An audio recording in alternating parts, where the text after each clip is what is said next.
Sarsing Teron langkung hambe Diphu along 42 session Northeast India History Association mate thiek pen nei hapu amai ke pamanpon. Aprangsia berta ajuitha. Sarsing Teron langkung habe Diphu along 42 session Northeast India History Association mate thiek pen nei hapu amai pamanpon lo. Lasu amai lake niphai inkora thom pen inkora pho lani thom aparman si thikpon lo.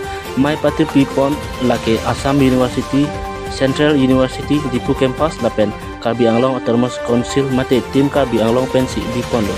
Keceng si pini niphai inkora thom themanani henlo lapen lasu along itum kacing honai CM akai Dr. Priamo hak sita Chief Guest aman pen nang cetong dunlo lapen MECEM mate tim Karbi Anglong atum kedo anta nang cetong dunlo. Sonsi kaprek a district penta kithe kiding atum Penangan amuluk nang cetong dun mai along penangan history aluthui ta akimi paklang po tangte mai along alam de aju ponsi. Great movement of the world remains done.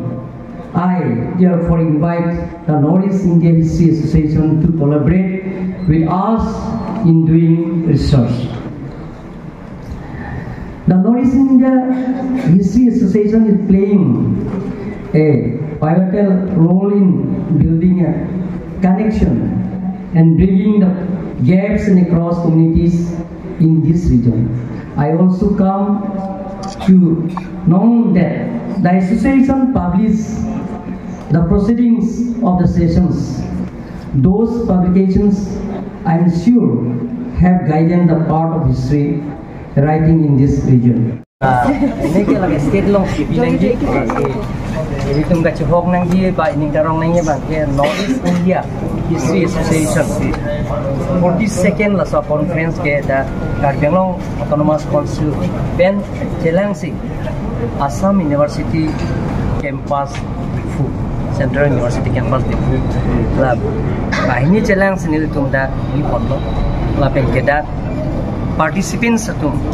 Hotel bang tang na citong do Northeast pen ke bang pen angkan pen cenglok 300 delegates nasi pini ke ceng siar mi ni panang hang nasi ni ada nang dunik lo la pen jenis pan kang tua mai senang hang chief guest hisab sini nasi ngarong lo la som som si dia kaprek I wins ni tum Karbi Anglong da me ke bang dia pan moripon pom lo non ason Northeast History Association asam je isi apa kemo lo lagi nasi ini dia state long segi bibi lagi sudah dia tunda state long tak capital long segi bibi nama state capital pada segi bibi sudah dah banyak Karbi Anglong Autonomous Council pakai polisi dan Diphu Central University campus dan Jelang sendiri.